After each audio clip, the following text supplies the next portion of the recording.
नमस्कार दोस्तों, कैसे हैं आप सब। आशा करता हूं आप सब ठीक होंगे। दोस्तों, ऑस्ट्रिया देश की टापलिज झील की घटना है। कहा जाता है कि दूसरे विश्व युद्ध के अंत से ठीक पहले हिटलर ने इस झील में बहुत बड़ा खजाना छुपाया था और इस खजाने की खोज में बहुत से लोगों ने अपनी जान भी गंवा दी है और यहाँ की सरकार ने भी इस खजाने को ढूंढने की बहुत कोशिश की, लेकिन कुछ खास हाथ नहीं लगा। इस झील को लेकर लोगों में दिलचस्पी उस समय बढ़ी जब वहाँ के कई लोग, स्थानीय लोगों ने ब्रिटिश करेंसी के नोट लेकर बैंक पहुंचने लगे और जब उनसे पूछा गया कि ये नोट उनको कहां से मिले तो उन लोगों ने बताया कि ये नोट उन्हें टापलिज झील के किनारे मिले हैं। दोस्तों, क्या है मामला, चलिए विस्तार से जानते हैं। दोस्तों, इस कहानी की शुरुआत मार्च 1938 के शुरुआती दिनों में होती है, जब हिटलर के नेतृत्व में जर्मनी ने यूरोप को कुचलना शुरू कर दिया था। सिर्फ 2 दिन के भीतर पड़ोसी देश ऑस्ट्रिया पर कब्जा कर लिया गया था। ऑस्ट्रिया के तमाम प्राकृतिक संसाधनों पर अब नाजियों जर्मनी का कब्जा हो गया था। मौके का फायदा उठाते हुए हिटलर ने उन संसाधनों का दोहन भी शुरू कर दिया था। ऑस्ट्रियन अल्प्स में घने पहाड़ी जंगलों के बीच 718 मीटर की ऊंचाई पर टापलिज झील स्थित है। नाजियों से इस झील के तट को अपनी नौसेना की एक टेस्टिंग स्टेशन बना लिया गया था और कहा जाता है कि 1943 से 45 के बीच जर्मन वैज्ञानिकों ने इस झील में खूब अपने हथियारों की टेस्टिंग भी की।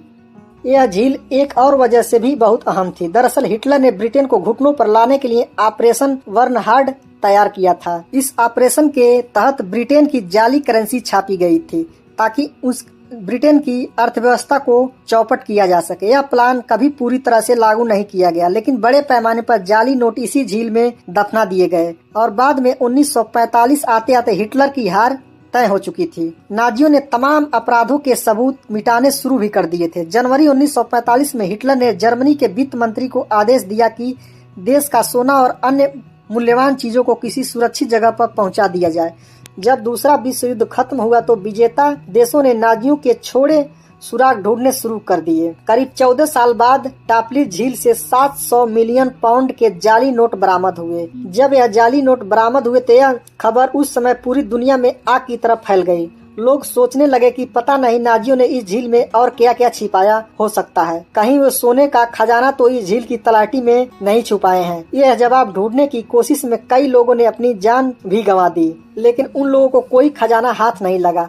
टापलिज झील का रहस्य आज तक बरकरार है और शायद कभी इस पर से पर्दा उठ भी न पाए, क्योंकि अब यह झील की गहराई में जाना लगभग नामुमकिन माना जाता है। दोस्तों, ऑस्ट्रिया में स्थित टापलिज झील समुद्र तल से करीब 2500 फीट की ऊंचाई पर स्थित है। झील के चारों तरफ संकरी खड़ी ढलान वाली घाटियां और घने जंगल है। टापलिज झील तक केवल पैदल ही पहुंचा जा सकता है। यह झील 1.61 किलोमीटर से थोड़ी ही ज्यादा लंबा है, जिसकी चौड़ाई लगभग 500 फीट से 1300 फीट के बीच में है। कहीं कहीं पर टापलिज झील 300 फीट तक गहरी भी है। टापलिज झील का पानी भी बड़ा रहस्यमयी है। सिर्फ ऊपर के 60 फीट में मौजूद पानी ही ताजा है। इससे नीचे का पानी बेहद खारा है और इसमें 9 के बराबर ऑक्सीजन पाई जाती है। नतीजा यह है कि झील में 60 फीट से नीचे मछलियां और अन्य जीव नहीं पाए जाते हैं। हालांकि बैक्टीरिया और वैसे कीड़े इस झील के अंदर जिंदा रह लेते हैं जिन्हें ऑक्सीजन की जरूरत नहीं होती है।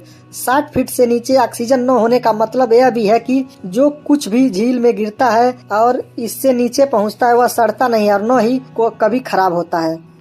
दोस्तों, इस झील में अंदर तक जाना क्यों मुश्किल है, आइए थोड़ा इसके विषय में भी जानते हैं। कहा जाता है कि झील की पानी 2 परतों में बटा है। सर्दियों में पेड़ पौधे की टहनियां और अन्य मलबा झील में गिरता रहा है। वह सारा मलबा और अन्य नाजी सामान झील में 60 फीट की गहराई वाली परत पर उतरता रहा। इसने एक तरह का एक बैरियर सा बना दिया है जिसके पार जाना किसी को नामुमकिन नहीं है। दोस्तों, जब दूसरा विश्व युद्ध के दौरान जर्मनी नौसेना ने इस झील को टेस्टिंग स्टेशन की तरह इस्तेमाल किया था। युद्ध खत्म होने के कई साल बाद तक यह झील एक बस नाजी ठिकाने के रूप में जानी जाती रही। हालांकि एक्सिस शक्तियां युद्ध के बाद से ही गायब नाजी खजाने की खोज में लगी थी। लोकल से इंटरव्यू में सामने आया कि 1945 की शुरुआत में भारी सुरक्षा के बीच ट्रकों का काफिला झील तक पहुंचा था। खजाने को लेकर एक्सिस देशों की खोज ने भी जोर पकड़ा था। इस झील से जुड़ी पहली मौतें फरवरी 1946 में हुई। हेलमुट मेयर और लुडविग पिचलर नाम के दो पर्वतारोही झील के पास मौजूद राउच फैंग चोटी पर चढ़ना चाहते थे। उन्होंने झील के किनारे पर टेंट लगाया था, लेकिन महीने भर बाद उनकी मृत शरीर चोटी पर बर्फ की एक झोपड़ी में मिली। दोनों की हत्या हुई थी। बाद में ऐसा सामने आया था कि दोनों झील पर बने टेस्टिंग स्टेशन में काम कर चुके थे। इससे झील में खजाना डूबे होने की संभावना को और बल मिला और 1947 में अमेरिकी नौसेना के डाइवर्स को झील में उतारा गया। वे कुछ भी ढूंढ नहीं पाया और मिशन को बीच में ही रोकना पड़ा, क्योंकि एक ड्राइवर की डूबने से मौत हो गई थी। 1950 में केलर नाम के एक जर्मन इंजीनियर ने लोकल क्लाइंबिंग गाइड की मदद से रॉक क्लाइंबिंग करनी चाहिए, लेकिन जल्द ही गाइड की भी हादसे में मौत हो गई। जांच में पता चला कि केलर ने टापलिज के टेस्टिंग स्टेशन पर काम किया था और 1952 में एक फ्रांसीसी टीचर की लाश भी झील के पास बरामद हुई थी। वहाँ खोदे जाने के निशान थे, मगर कुछ मिला नहीं। इस मौतों की जाँच करते हुए ऑस्ट्रियन पुलिस को झील के दूसरे किनारे पर दो लाशें और भी मिली। दोनों को सिर में गोली मारी गई थी, जिनकी शिनाख्त नहीं हो पाई थी। और इस झील को लेकर पब्लिक में दिलचस्पी तब और ज्यादा बढ़ गई जब कई स्थानीय ब्रिटिश करेंसी को लेकर बैंक पहुंचने लगे। जब उनसे पूछा गया तो उन्होंने बताया कि ये नोट उन्हें इस टापलिज झील के किनारे मिले हैं। 1959 में जर्मन मैगजीन के एक रिसर्च टीम झील पर भेजी गई। गोताखोरों ने करीब 5 हफ्तों तक झील की खाक छानी। उन्होंने लकड़ी और धातु के बने 15 संदूक भी बरामद किए। उनमें करीब 700 मिलियन यूरो के नकली नोट रखे गए थे। जांच शुरू हुई तो हिटलर के ऑपरेशन बर्नहार्ड का खुलासा हुआ। पता चला कि नाजियों ने ग्रेट ब्रिटेन की अर्थव्यवस्था को जाली नोटों से ढहाने की योजना बना रखी थी। भले ही हिटलर ने इस प्लान पर कभी अमल नहीं किया, मगर भारी मात्रा में जाली नोट तैयार किए गए थे। इस रिपोर्ट ने इस झील के रहस्य को और गहरा बना दिया। यह अफवाह उड़ी कि गोताखोरों ने और भी कई संदूकें देखे थे, लेकिन उन्हें जैसे का तैसा तो छोड़कर आने का आदेश था। इसके बाद अक्टूबर 1963 में वेस्ट जर्मनी के एक टूरिस्ट की झील में गोताखोरी के दौरान मौत हो गई थी। इसके बाद से ऑस्ट्रिया ने टापलिज झील में सभी तरह की गोताखोरी पर प्रतिबंध लगा दिया और 1983 में जर्मन बायोलॉजिस्ट प्रोफेसर हैंस फिरकी को झील में गोताखोरी की इजाजत दी गई।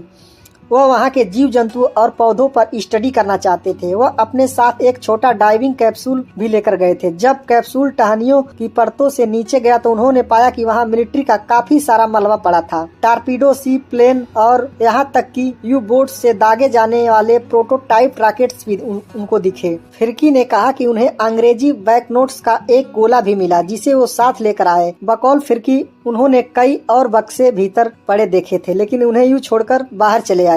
3 साल बाद जब फिरकी फिर झील में वापस गए और तलाटी में मौजूद बक्से का फोटो लिया, उस पर रूसी लिपि में कुछ लिखा था। अटकल लगी कि शायद इन बक्सों में सोवियत यूनियन से लूटा गया खजाना होगा। सन 2000 में अमेरिकी टीवी नेटवर्क CBS ने टाइटैनिक के अवशेष लाने वाली कंपनी से हाथ मिलाया। इस टीम ने एक मिनी सबमरीन का इस्तेमाल किया जो पानी में 72 घंटों तक रह सकता। आधिकारिक रूप से यही कहा गया कि टीम को जाली ब्रिटिश बैंक नोट्स और सिर्फ एक बक्से के सिवाय कुछ नहीं मिला। उस बक्से में बियर की बोतलें के ढक्कन थे और एक नोट था जिस पर लिखा था सॉरी नॉट दिस टाइम। हालांकि उस खोज के अभियान के दौरान मौजूद रहे कुछ लोगों ने कहा कि कई गैल्वेनाइज्ड बक्सों को पानी से निकालकर पुलिस की निगरानी में बख्तरबंद ट्रकों में लादा गया था। भले ही अब इस झील में गोताखोरी गैर कानूनी हो, खजाने की तलाश में सैकड़ों लोग यहाँ पहुँचते हैं। ऑस्ट्रियन पुलिस के अनुसार हर साल झील के से औसतन 10 गोताखोर गिरफ्तार किए जाते हैं। बहुत सारे लोगों का यही मानना है कि 1945 में इस झील में जो कुछ भी छुपाया गया था वह काफी पहले ही हटाया जा चुका है। इसके बाद 2001 में एक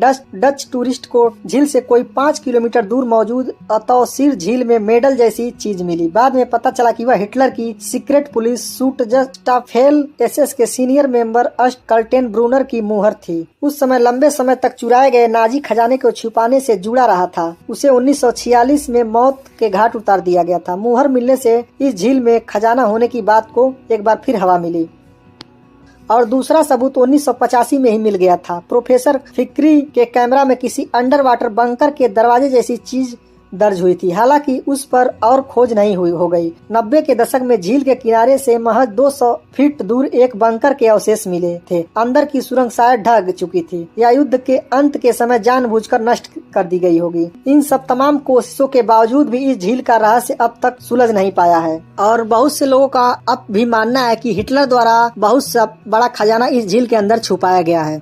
दोस्तों कैसी लगी जानकारी कमेंट बॉक्स में जरूर बताएं और जानकारी अच्छी लगी हो तो वीडियो को लाइक और चैनल को सब्सक्राइब भी कर लीजिए। धन्यवाद। जय हिंद।